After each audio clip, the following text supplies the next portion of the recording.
Yeah, hi everybody, this is Tony. Welcome to another episode of Crime Pays with Botany Does It. Look at that beautiful Permian limestone in the distance over there. See that? Laid down horizontally, originally not flipped up at what looks to be like a goddamn 80-degree angle. How long did it take that to happen? You got the old carpet on the hardwood floor effect. Anyway, we're here on the shores of the Weber River. I'm going to take a couple minutes, show you an interesting plant that was just described in 2018, new to science. It had only been collected once or twice before that, and it was misidentified, just thought to be another species, but you know, and then stashed in the herbarium and forgotten about. And then when someone took a closer look at it and actually came out here and identified it, they realized it was an entirely new species that had not been described yet. Totally new to science. So anyway, here we go. You're watching Crime Pays with Botany Does It.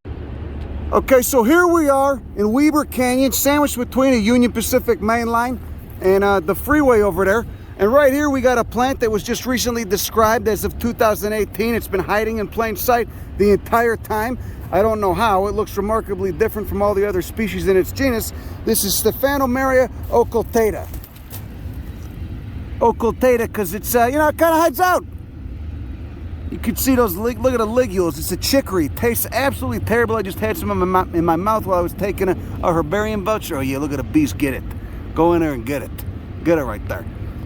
Tastes absolutely terrible, like you'd expect many chicories to taste. They got that latex, they got intense secondary chemistry. That's how it avoids being gnawed on, being eaten in such a dry area in the summer. But also, I want to know, how does it manage to flower when it's 95 frickin' degrees out? How does it manage to do it? Look at all those, look at all the scales and all the trichomes on the stem and on those linear leaves. Linear leaves.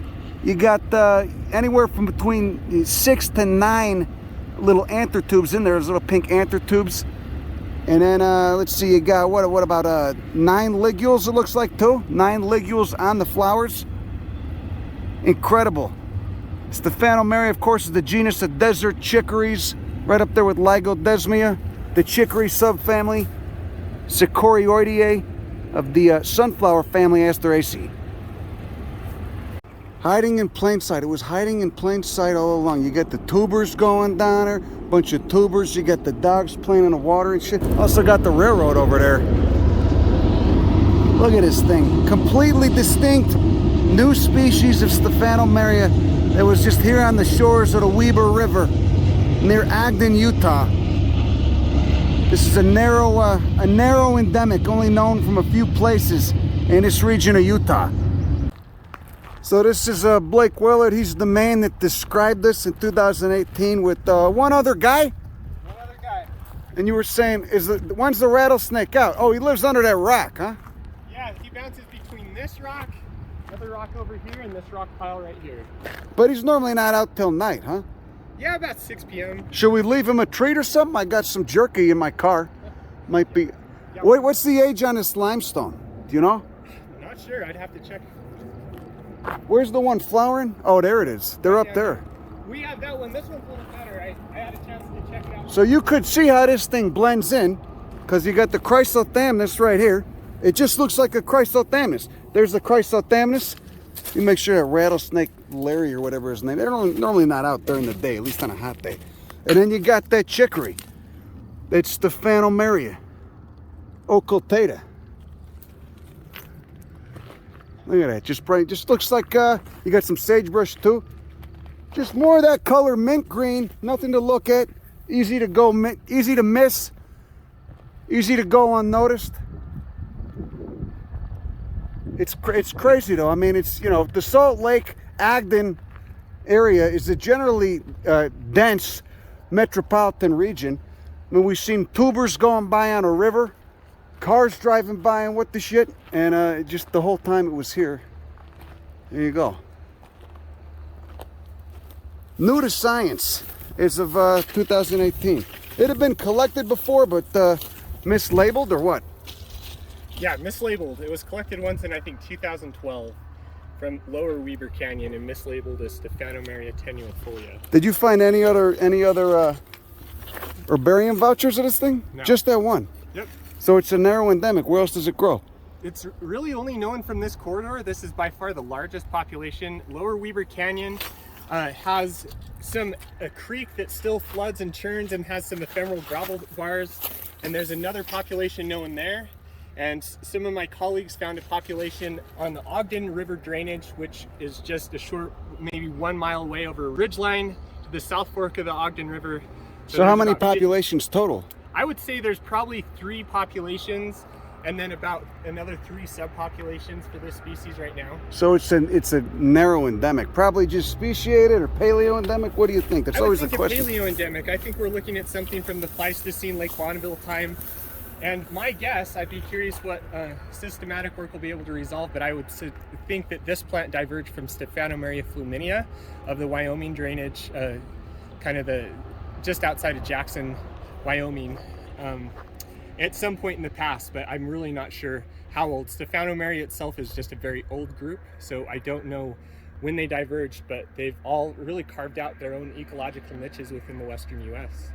Yeah, they do it so well, too. You got that secondary chemistry, that pungent aroma that I still can't get out of my mouth. It's pretty rotten. Maybe not rotten, chemical and acrid. And here, you know, like so many composites flowering in the fucking heat of of mid-July. I don't know how Asteraceae does it.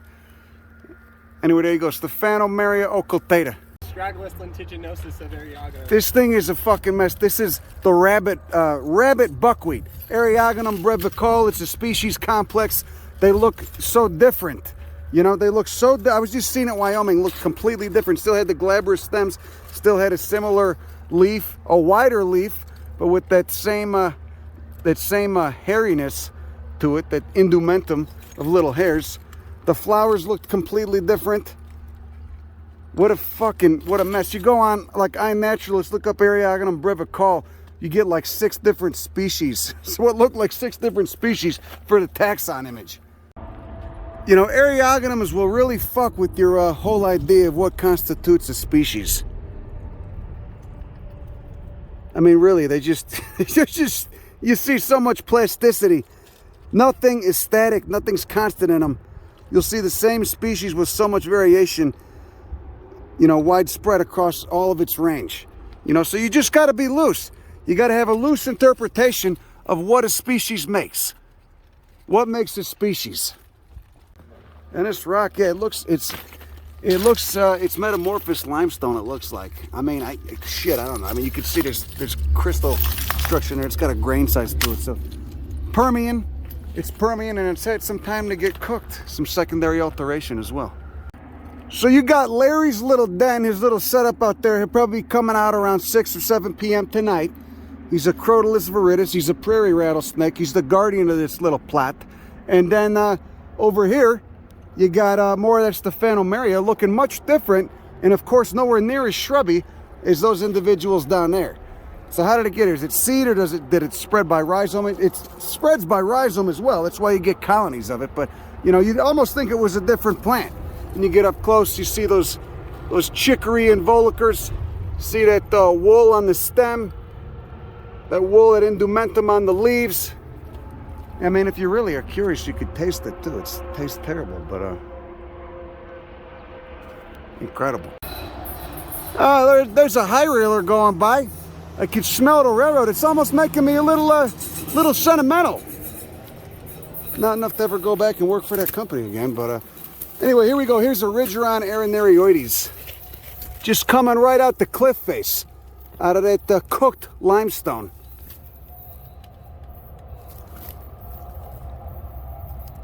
Tiny little flowers. You'll rarely find me spending much time on an Rigeron, because, I mean, though I do appreciate them, I just can't get into them that much since they're such a large genus and they all kind of tend to look the same. But this one, aranarioides, is named after the genus Arenaria, Caryophyllaceae, a caryophyllaceous bastard that generally just kind of looks like that. Like a bunch of little short grass-looking leaves. Short and thin, lanceolate sometimes, narrow leaves that often look like grass. One of the caryophyllaceous bastards, caryophyllaciousbastards.com.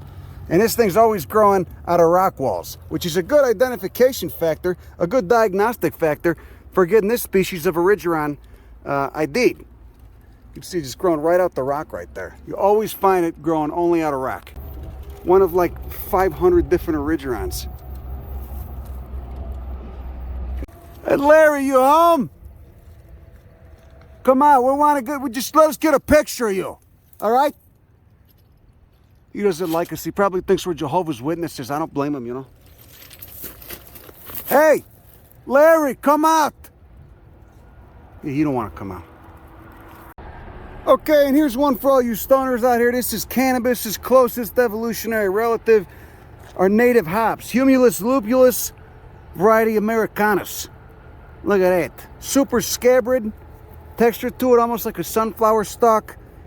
This is a male, I believe. I saw some dried flowers over there, but split off from cannabis 10 million years ago, reportedly, by looking, they figured it out by looking at the molecular clock, analyzing the genome of it, the two respective species. But anyway, still pretty interesting. Yeah, that's a male. Look at it.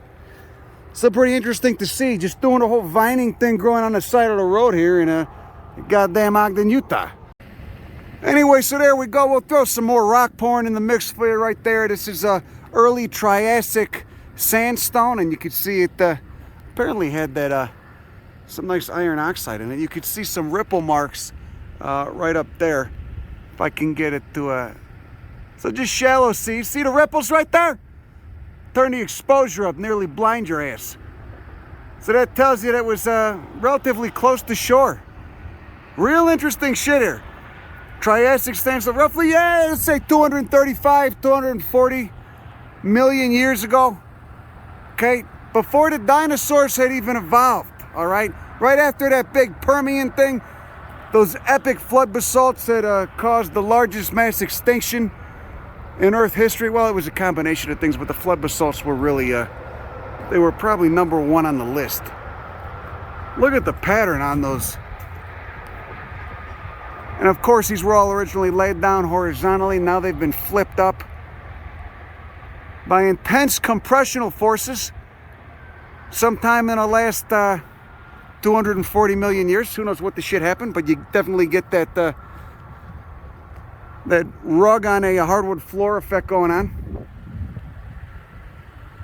And the ripple layer's right there. So you could see the sea was retreating and advancing, etc. So, but at this period in time, whatever period that corresponds to, it was a shallow ocean. Relatively near shore. There you go, Astragalus utahensis up there on the top of the bluff right here. I was just over here though, looking at the old ocean floor, the near shore ocean floor. It's wild. It's crazy to think. Look, you just peel it off like pages in a book. Who knows what year that corresponds to? 238 million years ago. 238 million years, so maybe, you know, 238, let's say 374 million years ago. Fuck, I can't even think on that scale. I was gonna try to get it down today. There's those Astragalus fruits, all woolly and what the shit, almost looking like spider eggs. Crack them open. Got a couple little seeds inside, or not. Anyway. All right, let's keep moving. Now that's nice. Looks like the railroads come through and sprayed some herbicide. They used to do that to the shit I'd plant at work. So now we just go, you know, sporadically dump trash throughout the yard. And right here, coming up against the mountain mahogany, the Cercocarpus latifolius, the rose family, we got an interesting Clematis. Clematis ligusticifolia, because apparently somebody thought it looked like a ligusticum, I guess. I don't know. It doesn't look like it to me, but either way, a bunch of tiny flowers. You can see all those stamens popping out. Dozens of stamens, like 2 or 3 dozen stamens. Ranunculaceae, the quote buttercup family, the Aquilegia family, the columbine family, the larkspur family. And this thing can be a massive vine. This thing can climb up cottonwood trees. Nice Clematis to the Intermountain West. How charming, right next to the freeway. Anyway, oh, look at all the Petrophytum cespitosum on that thing. That little matted rose, see these little green globs on it? This is Triassic, I think it's limestone or sandstone, I forget which. But either way, you can see these 2 layers indicating the same depositional environment in each one proved to be more resistant to erosion and weathering than the layers in between on either side of them. So you made this nice, created this nice little chute right here, especially when they were flipped up. laid down horizontal, flipped up by tectonic forces over the last 250 million years, and boom, there you go. You got a nice little crevasse. It's worth noting that this is known in the region as Devil's Slide, which is kind of funny because, you know, like so many of the things, so many of the weird rock formations or barren areas or cool geologic areas, whatever, in the West that were named by Europeans, when they were named by Europeans, they were always named Devil's this, Devil's that, Devil's Garden, Devil's Punch Bowl, all this shit. Always ominous and foreboding. I would have loved to know what the native people referred to this as. Probably, you know, the vagina that birthed us or something, something a little bit more positive than in association with Satan or evil. But it just kind of reinforces that whole narrative of, you know, something to be afraid of. Be afraid of nature and try and control it. Well, you can see how much sprawl is around the Salt Lake region now. I mean, it's nearly impossible to get around, you know, away from a freeway and still be within 20 miles of the city, or a freeway or a busy road. Anyway, here we are in a lovely meadow. There was just a moose fucking around over there. And you can see this plant right here, member of the phlox family, Polymoniaceae. This is Polemonium occidentale. It's a wetland plant, and it's incredible how much this plant smells like cannabis. I mean, it's ridiculous. I walked over, I thought there was a skunk nearby or something. Thought maybe a skunk got whacked by a car or something. You can see how sticky it is too. And those glands that are causing it to be so sticky, that are, you know, whatever they're exuding, is apparently sticking, getting the bugs to stick too. Getting the bugs to stick to it. The benefit in that, of course, is that you get these bugs to get stuck. You get their predators to get stuck. The predators end up equating this plant with a free meal, and they end up hanging around, acting as free bouncers. I presume. I don't know. I mean, it's a lot of plants end up doing that, getting, you know, having that sticky nature, that extremely glandular nature to them. See some salvias do that as well. Salvia macrophylla, which is from Ecuador, but I grow it a lot in my garden, is incredibly sticky. Salvia discolored does the same thing. Anyway, there you go. You can see those 5 yellow anthers pouring out of that 5-petaled flower. You get your 5 sepals right there with the shit. And there's that those leaves. Probably a lot more basal leaves. Yeah, a lot more basal leaves than cauline leaves, but you still got some leaves on that stem. Look at how sticky that shit is. Holy Christ. You know, I hope that moose isn't around here. Doesn't decide to charge me. He's probably used to people, right? Anyway, here's a pretty weird one. Senecio Hydrophyllus. Growing right in the wetland, right in this little creek. Right here. Obvious Senecio Hydrophyllus. Not a hair to be seen anywhere on this plant. There's those styles and anther tubes poking out of those flower heads. Got a couple ligules right there. Looks like maybe 5 ligules per flower head. You got these rubbery leaves. Oh yeah, super rubbery. Huh? It's like something you get slapped around with. Look at that. Ooh, how about I make a switch out of it? A nice little cat of 9 tails. Very rubbery leaves. Incredible. Waxy and rubbery. Obviously, probably not going to have any trouble preventing or at least regulating the evapotranspiration out of those stomates. But I would love to see what they look like under a microscope. I'd be curious. Very distinct leaves. Mostly basal leaves. A couple cauline leaves. No petiole. Just sessile leaves readily attached to that stem. And going off here in the heat of July. Wetland plant. There's a nice one right there. Look at that. That thing's a beast. I should have used that one as an example. That moose might be in there dicking around though, so I don't want to get too close. There's a couple more right there just coming up. Beautiful color to it too. That thing's a beast. Nice little red-winged blackbird up there, probably talking shit to us, telling us to get out of here. Look at this little platanthera. Nice little bag orchid. Who knows which one? Got to look at the nectar spurs. You can see, oh, look at that. That thing's got it's got a polymonium draping off of it. I should actually stop and get photos of those polymonium under those hoods real quick. So anyway, you could see right there we got a dam, we got a beaver dam. There is beaver activity on this pond right here, and it actually caused some controversy a few years ago. I guess some guy was advertising his services. Some redneck was putting up signs that said critter getter. You know, really cute, really witty, right? Because I guess the city didn't want the beavers here anymore because it would cause the water level to flood the roadway. And so this guy, you know, he was hired by the city, and then he decided to, you know, advertise more of his services. The people freaked out, which is good.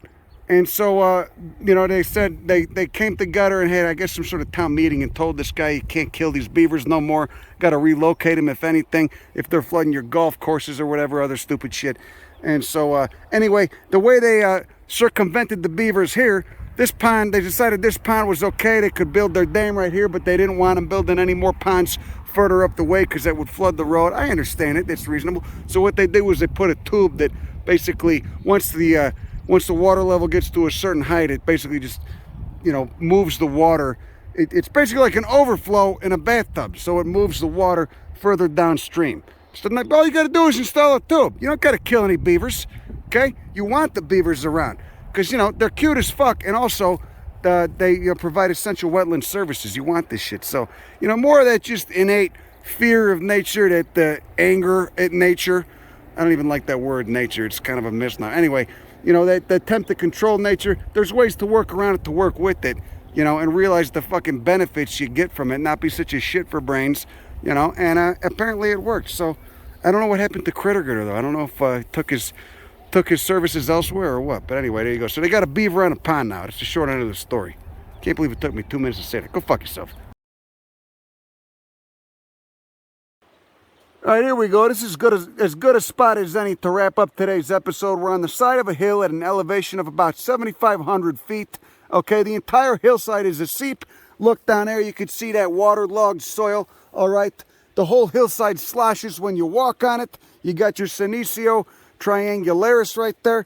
Very funny smell to those leaves, very pungent, acrid smell to those leaves, but that's not what I'm here to show you. What I'm here to show you is this plant right here, a very rare member of the poppy family, known from a handful of disjunct locations, all relics of the Pleistocene most likely, in California, Oregon, Utah, and Colorado. This is Corydalis Casana, subspecies Brachycarpa, and here's those flowers right there. Kind of got those bleeding heart flowers. You can see that foliage right there. Kind of reminiscent of California poppy of Escholzia, very waxy, very glabrous. You can see it's got a mild farina to it, and you could obviously tell this plant just really thrives in the wet soil. Look at that. Look at all the moss on the ground right there. Holy shit. This whole hillside, like I said, is just one big seep. All right. This plant cannot tolerate heat. That's why it's a relatively high elevation plant. We're at the lower end of its altitudinal range right here. It ranges as high up to 11,000 feet. And like I said, it's a very rare member of the poppy family. Look at the flora morphology right there, okay? Not your typical flora morphology for a poppy, okay? Just like the bleeding hearts, like the dicentras. All right, let's take a look and see what's going on with these flowers. Okay, so here's that flower. You got vestigial sepals at the base of it. Kind of looks like the alien head from all those Sigourney Weaver movies.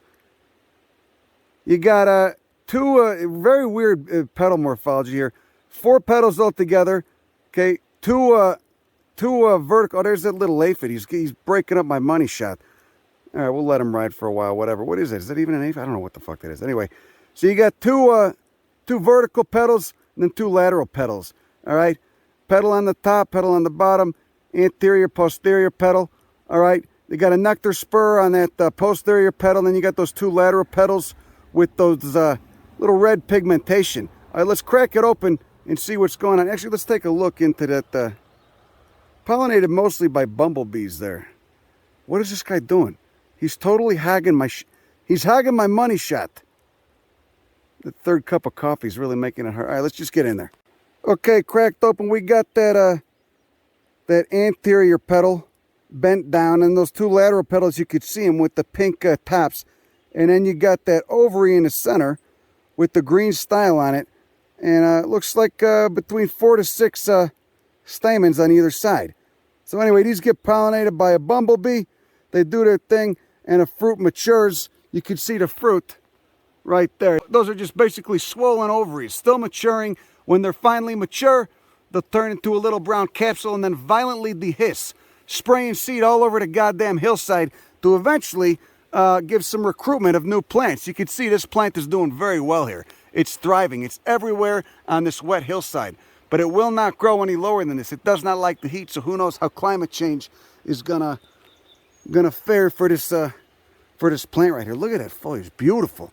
Glaucous and waxy, not a hair to be seen. And there's those spikes. And technically not spikes, they're racemes. There's tiny pedicels in there. Tiny pedicels and vestigial sepals that seem to fall off once the flower matures. But what an incredible plant. The Astragalus. So look at those leaves, heavily divided, highly divided, 3 times pinnate, you could say. Very waxy. You got the goddamn the leaf rachis, the main branching stalk is, you know, before you even get any leaves on it, it's already 2 feet off the ground. Looks like some sort of deranged carrot almost. But those flowers really are, they're the banger. They're the star of the show right there. And each population, each state is a different subspecies. Which, you know, obviously these things they've not been exchanging genes, the different subspecies, in a very long time. It might even warrant their own species distinction. What an incredible plant. You get Cordalis aurea, which is a more low-growing bastard. Okay, kind of just sends up this, you know, maybe gets 6 inches, 8 inches tall, if that. You'll see it growing on the side of rocky escarpments. This is something else entirely. Higher elevations, needs the moisture. A whole different beast right here. All right, look at this. See, here's the seep again. Got an epilobium. You got the goddamn monkey flower, the Erythranthe guttata. It's a species complex if there ever was one.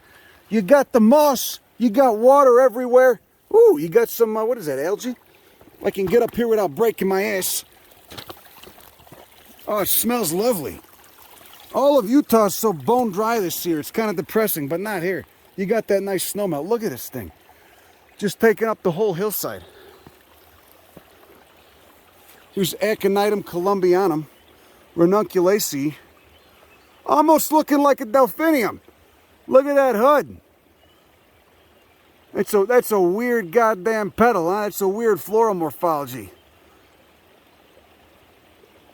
Multiple stamens in there. Hairs all over the damn peduncle. Look at those leaves. Just coming up right next to the Astragalus.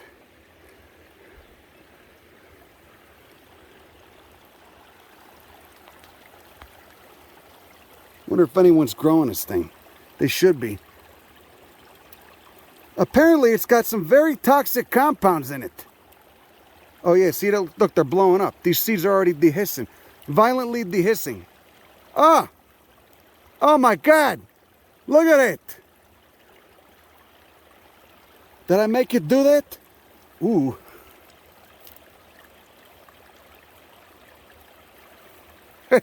How does that happen? Holy shit, that's great. There's some of the seed right there. You can see it's about, I don't know, 3 millimeters. 3 millimeters in diameter. What a great freaking plant. Look at that. Fucking excellent plant right there. Just coming up right up the side of the road on the seep. Thanks to all that snow melt at higher elevations. Oh look, you even got some liverworts down there. Some marchantias. Isoquinoline in those leaves. That's that toxic compound. Forgot to mention it. Not surprising that a member of the poppy family would have some toxic shit in its vasculature. Anyway, that's all I got for you today. Gotta wrap this up. Gotta get out of here.